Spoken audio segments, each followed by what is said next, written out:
I'm Barry Moore and I want to represent you in Congress. Others say they support Donald Trump, but I've done it. Sign a term limits pledge? I've done it. Some say they'll fight for conservative values. I've done it. Support our farmers. I grew up on a farm. I have a degree in agriculture. I've done it. While many say they support our military, I have served. I am the only veteran in this race. Political candidates say they will do a lot of things. On July 14th, vote for Barry Moore, who's done it. I'm Barry Moore, Trump Republican for Congress, and I approve this message.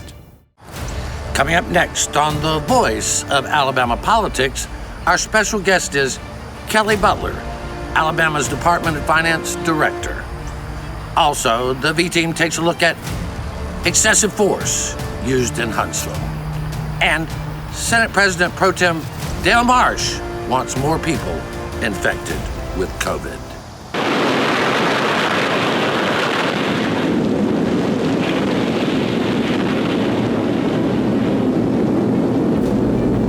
What's next?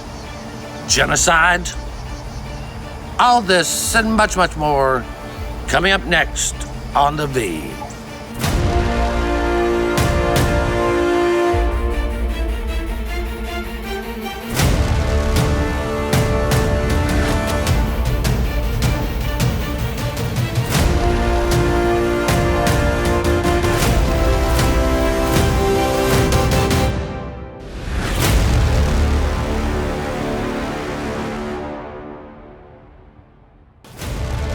Welcome to The Voice of Alabama Politics, where we tackle the tough issues so you have the hard facts. I'm your host, Bill Britt, and today I'm joined by investigative reporter and columnist at APR, Josh Moon, and Susan Britt, my constant companion here outside of beautiful downtown Atala. Hey, Josh. How's it going, guys? Good.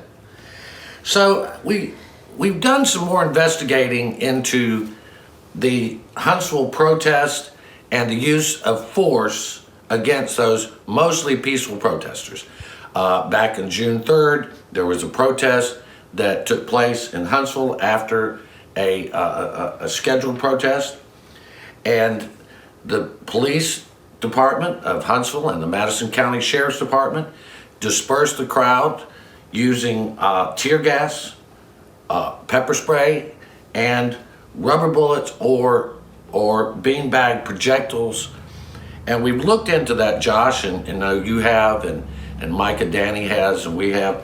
And this type of crowd control using those types of means is really unheard of. I mean, should be unheard of with a peaceful rally.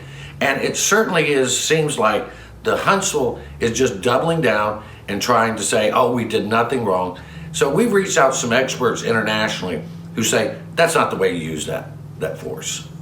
Yeah, it violates several international laws of the way that you use force in that manner, and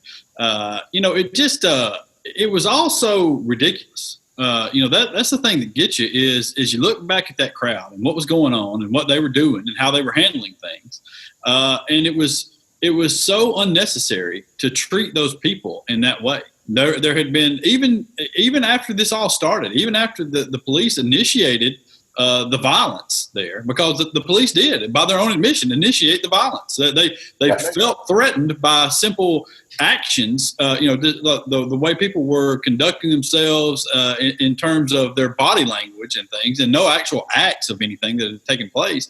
And so they initiated the violence at that point. Even after that, the crowd essentially did nothing. They threw water bottles at them, and that was about it. And so there was one arrest for a guy throwing a tear gas canister back at him. So it was the mean crowd that was there, and it was all so over the top and off the charts there. It really was. It was, and they said they didn't use rubber bullets, even though April Grubb ended up with a piece of shrapnel in her leg. The guy who was taping the film that we all saw, who was not being aggressive, actually got hit in the chest with one of those, let's call them less lethal projectiles, and it left a round mark on his chest. That's not a beanbag. And according to the international folks that we spoke to, if a protester was running away from them and got hit in the spine with one of these non-lethal projectiles, then you could have, it could sever the spine. I mean, that's how powerful these weapons are. Well, and that's really kind of what we kept looking at is there's several different types of what they call non-lethal projectiles. But the International Human Rights Group, who APR spoke with, who specialize in this, said that these are to be used if somebody is aggressively coming at you. You don't fire it at people when they're leaving.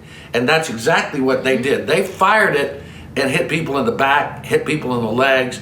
And these, if you look up rubber bullets or beanbag projectiles, these things can do some serious damage, and they did it to people that were leaving. And this is abuse, according to the international folks we talked to. And I know down here we don't think much of the UN or any of that, but it is still, there are rules of engagement, and clearly Alabama has been good in all counties and cities except for Huntsville. Huntsville is the only city in Alabama that has used any type of force against its citizens. You know, they seem to have, and I don't guess seem to have, they did. They fell for Facebook rumors. Yeah, exactly. They fell for Facebook rumors, and you can't, no one here would have a problem if this crowd started attacking police officers, breaking buildings, Right. doing all those sorts of things. Nobody would have an issue with any of that, okay? No. But they didn't do any of those things. They didn't do any of those things at all. And it seems like the police fell for Facebook video or Facebook rumors to start attacking peaceful protesters. Yeah. Well, that's like over the 4th of July, the folks who drove all the way to Gettysburg because somebody posted on Facebook they were going to burn American flags at Gettysburg. So people showed up armed, ready to fight people over burning the flag. It was a hoax. And it seems that the Huntsville police chief, McMurray, fell for that hoax. And he said he'd do it again, Susan. He did. Said he absolutely would do it again. He needs to have his guys trained the better. same way. Yeah, because they're not even supposed to engage with those weapons at the closeness, that they're supposed to be more distance. Yeah, anyway. So you need to retrain if you're going to do it again, McMurray. It just seems like that Tommy Battle, in the most intelligent, progressive city in Alabama, would come out and just say, hey, we messed up. We made a mistake. We got about a minute and a half. They want to remove the Confederate monument that sits there in the town square. And they said they wanted to meet with the commission that can give them approval to remove it, not like they are. But the commission canceled the meeting. They're not meeting again until October. I'm not sure that the Madison County or the city of Huntsville's really serious about removing that monument. No, well, I can tell you that the county commission is really not serious about removing it. Tommy Battle, to his credit, on this particular issue, has said publicly that he would remove it if it were left up to him. Well, for $25,000. Well, he can't remove it because it's the commission. Yeah, so it's left up to the county commission and Dale Strong, and I think that's where your problems lie, and I think that's where a lot of the focus of anger should be, is with that commission, because they've done exactly nothing to solve any of these problems. Right. Well, again, this is one of our premier cities. We have science, technology, rockets. I mean, this is on the forefront, the cutting edge of technology, and it seems like at least some folks are wanting to hold on to the past. And Susan, and also, I mean, when I watched that video, I have to go back to that. It looked like you were in some third world country where, it looked like a military action, which is what it was. Yeah, and I don't think that that's the way peaceful protesters, even if they were cussing at them and calling them nasty names, should be faced, and especially and not. Don't forget the sniper. Oh, sniper on the wall. But we're gonna have to leave it right there. You're watching the voice of Alabama politics. We'll be right back with Kelly Butler, Finance Director for the state of Alabama.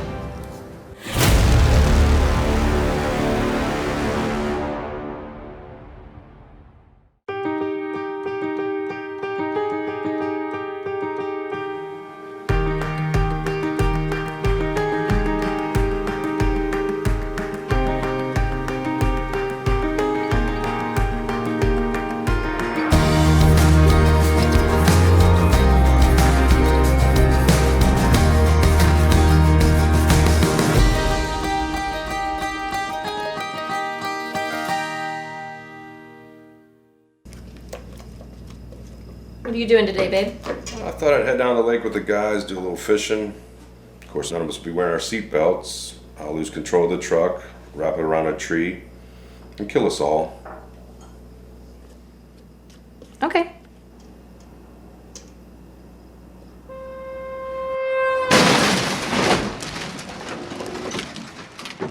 Drive safe, Alabama. A message from your Alabama Department of Transportation. I'm John Merrill. As your Secretary of State, my goal is to ensure that each and every eligible U.S. citizen that's a resident of Alabama is registered to vote and has a photo ID. If you're concerned about going to the polls on July the 14th, we want to encourage you to download an absentee ballot application at alabamavotes.gov or contact your local circuit clerk. Make sure you enclose a copy of your photo ID when you submit your application. We may not see you in person, but through absentee, we'll see you at the polls.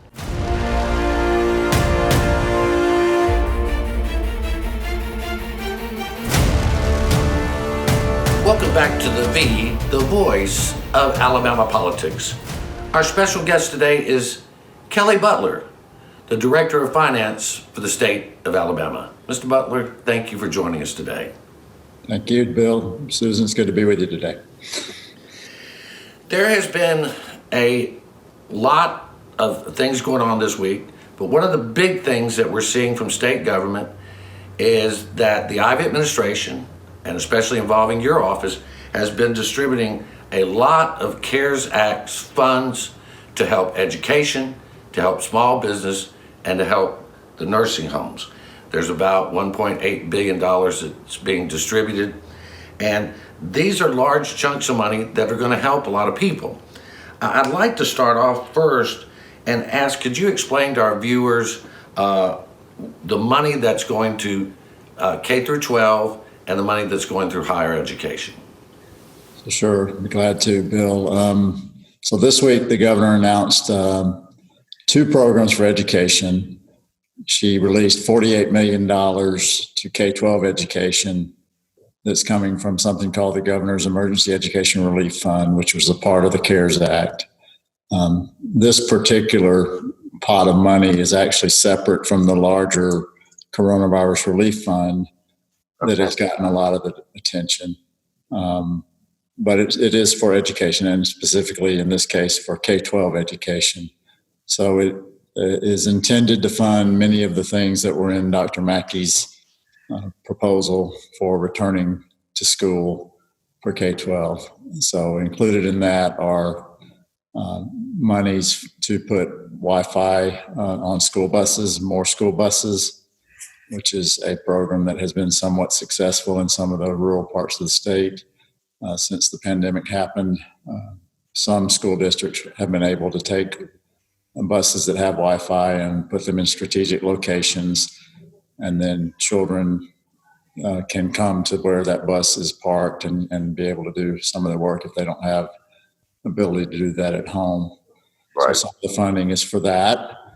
Additional monies in there are for what are called learning supports, which are programs to help kids who may not be able to come back to school if their parents choose not to bring them back, or the school district chooses to let them learn at home. So the entire $48 million really was intended to address many of the issues that are coming up as we get ready to go back to school. In addition to that, on that same announcement, the governor announced a $50 million reimbursement program for the public institutions of higher education throughout the state, so 2-year through 4-year. And they will be able to, this is really money to reimburse them for costs, traditional type costs about dealing with the pandemic. So having to do extra cleaning, sanitizing, PPE, those kind of expenditures will be covered under that program. And there's a reimbursement process, and institutions have been notified about that and their budget targets. We established budget targets for each institution, which are available on our website. And so that process has just begun. That program is very similar to programs we previously announced for cities and counties and state government entities. So that was the education announcement, Bill. One of the things that is being discussed in the governor's administration is a look at a reopening plan that has been championed by Republican State Senator Jabba Wagner, who's the Rules Chair, also Republican Health Committee Chair for the Senate, Dr. Jim McClendon, and also the Minority Leader of the Senate, Bobby Singleton. Can you give our viewers a sort of an idea of what that is and what y'all are thinking on that? Sure, be glad to try. So that program is a combination of several things. One would allocate money to construct or put in place a separate freestanding location at each school, at each K through 12 school in the state, for nurses to have isolation away from the regular campus. So there's funding for those modular or temporary type facilities proposed in that. In addition to that, the proposal includes purchasing and putting in place some temperature reading devices that are essentially you walk up to and it tells you your temperature, and if it's below a certain point, you go on into the school. If it's above a certain point, you get referred to the nurse and further analysis is done. And then thirdly, well, there's really four components. So the third component is for those children who come in and don't and get referred out of that first thermography type temperature check, they'll be taken to the nurse's facility and get testing for both the flu and the coronavirus through a testing mechanism. And then fourthly, the proposal is for additional funds for more school nurses throughout the state, about 300 more school nurses. Now, So that's the program.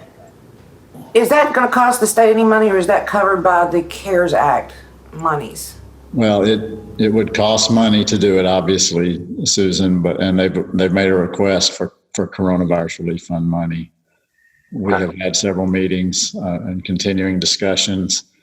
And I think, Bill and Susan, the bottom line is the state school board, I believe, will be considering this and talking about this during their work session coming up. And as far as I believe the governor and I'm concerned, we want to wait and make sure that this is something that education wants to do before we make the decision about funding. And so that's kind of where it is right now. Well, we've got about 45 seconds, and I know that your team has been working very hard. I spoke with some of your colleagues prior to you coming on today, and they say that you are not political and that you wake up every morning trying to do your job. Y'all been working pretty hard to keep all this money flowing and keep it transparent, right? We've been, yes, Bill, and that's not lip service for me. I believe that. That's how I work. We do have a website, crf.alabama.gov, that is up and running and has all this information on it. That's how we're doing it, and and I would be remiss if I didn't give credit to my team, the State Controller Kathleen Baxter, State Budget Officer Dorian Carlton, Susan Wilhelm, Glenda Allred, who worked with me, John Montgomery, my general counsel. It's kind of all hands on deck, and we're working daily on it. Well, it's one of those times where we're all trying to work all hands on deck. Thank you for your service to the state, and thank you for coming on with us today. You're welcome anytime. Good to see y'all. Good to see you. Take care. Our special guest today has been Kelly Butler, the Alabama Department of Finance Director. We'll be right back with more news and opinion.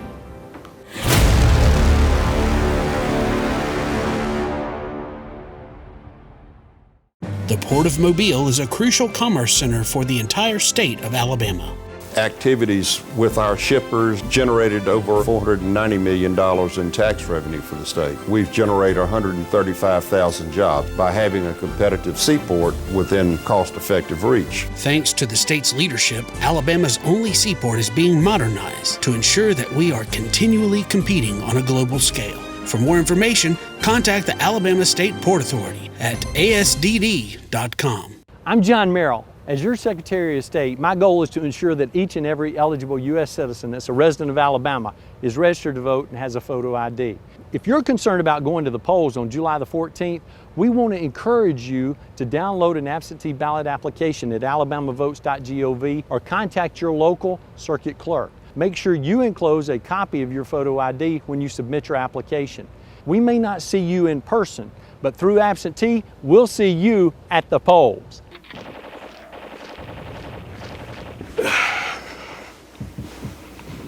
Hey man, what are you doing today? Playing the game. Thought I'd go out for a drive later maybe. Text some friends while I'm doing it. Scroll through social media. Kill a family 4 and a head-on collision. Cool, man. Drive safe, Alabama. A message from your Alabama Department of Transportation.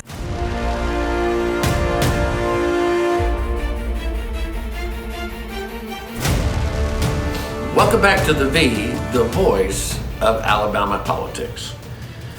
Susan, I am not sure whether Senator Dale Marsh has early onset Alzheimer's or is just congenitally a horse's patoot. But he came out this week and said that he wants more people to become infected with COVID-19 so that we achieve herd immunity. Yes, he did, and I think he needs to travel with a dictionary, because the way this virus works and the way herd immunity works doesn't work this way. But I mean, how ridiculous. I mean, he didn't even show up when they had the budget hearing this week with a mask. Maybe he wants to volunteer to be one of those that gets COVID to get toward his herd immunity. I mean, the thing is, Dr. Harris, who is the public health officer right after Senator Marsh said he wanted more people to get the virus, Dr. Harris came out and said, it doesn't work like that. There's no scientific data. But Josh, as you've written this week, science and sometimes Alabama politicians, they just go together like oil and water, right? Yeah, I'll say it is nice to see somebody leaning on evolution so heavily here in the state of Alabama. For a change, even though they've got it way wrong, as you might expect. But this is not how it works. And if as Dr. Harris said, there's no indication that achieving some level of herd immunity there is ever going to stop the virus spread, because we're not sure that works. We're not sure that you can't get it again, because there have been cases apparently of people getting the virus a second time. So you're essentially accomplishing nothing. And if you look at Sweden, you see the effects of that with the death rate that is 40% higher than the United States and higher than all of the countries surrounding Sweden. That it initiated lockdowns, where Sweden went through, basically they decided this is what they're going to do. We're going to do herd immunity. We're not going to shut anything down. And they were the darling of the right-wing people here, that the anti-mask folks that didn't want to do anything. Well, now you see the cost of that, where it's a much higher death rate, and the economy in Sweden has still collapsed just like everybody else's has, because you can't fight it that way. When you have this virus, people get scared, and all those deaths cause problems. Yeah, and the thing is that a politician, elected politician, who is actually the head of the Senate, would actually come out and say that he wanted more people to get sick based on no science whatsoever. I think he said he didn't want to see more deaths, and I think, Josh, as you pointed out, that's like saying I want more ice cream, but I don't want more calories, right? So, no, the calories. Yeah. But if we look at the COVID numbers this week, we have had the highest number of cases in a single day since the beginning of the virus in our state. Yes, we broke 2,000 this week. We hit 2,164, I believe it was Thursday, Wednesday, Thursday, and which blows past the July 3rd cases at 406. That's a significant and it's not, we have to keep reminding people, it has nothing to do with testing. It has nothing to do with testing. Huntsville is seeing Madison County seeing a surge, Birmingham seeing a surge, again. Tuscaloosa's seeing a surge. I mean, UAB and the medical center in Tuscaloosa are nearly at capacity for their ICU beds, Josh. Well, it's almost as if a few weeks ago, someone in a leadership role came out and said, hey, y'all done a great job, so we're going to reopen everything. And so now and everybody relaxed and said, hey, let's just do summer and let's go to the ball field and have fun. And that's not really, how you handle this. And, you look around and you had to know it was coming. We've all seen these people at stores and out and about and running around all over the place. And you see their Facebook posts and you know what's going on. So it can't be a surprise to anybody, really. It really can't be. And what's happened is misinformation and disinformation has led to a herd mentality that says not immunity, it's mentality. Okay for us to do whatever we please. Well, Marsh is a part of that herd mentality. He and the whole 145 of them down there. We've had over 1,000 deaths in the last, 4.5 months? I mean, if you think of that, the average coffin is about 28 to 29 inches wide. If you lined all those coffins up, stacked them up side by side, it would be 30 miles. 30 miles. Huh? Would it be 30 miles? Wow. Yeah, 30 miles of coffin. Wow. Yeah, because 10 times 30 is. Well, yep. Yeah, whatever. I'm the one with the accounting degree in the house, right? Okay. All right, but again, I'm just taking y'all's word for it. I was told there would not be any math. Speaking of math, we'll change over to something else because we're running out of time. Again, UAB doctor, Dr. Jody Dion Odom came out this week. She's an infectious disease specialist and said, look, if you just wear your mask, practice social distancing, and wash your hands, we can cut this thing down. But people won't even wear a mask. Now, Decatur, Jefferson County, Madison County, several other counties have imposed mask ordinances.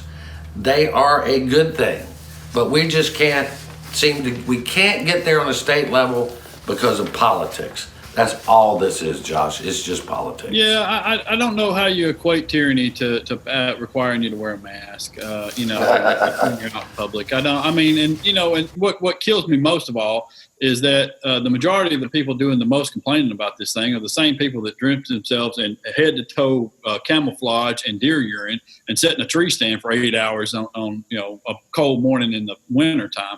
So, I mean, if you can do that, it seems like to me putting on a mask shouldn't be much of a problem for you to run in and out of Walmart every now and then. They do come in camouflage.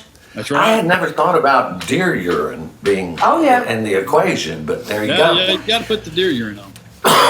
Well, for the deer, I guess. One of the things that is apparent to me is that a lack of messaging, consistent messaging, a lack of actual political will have led to a lot of deaths in this country. We're going to have to leave it right there. You've been watching the voice of Alabama politics. You watch us because we watch them.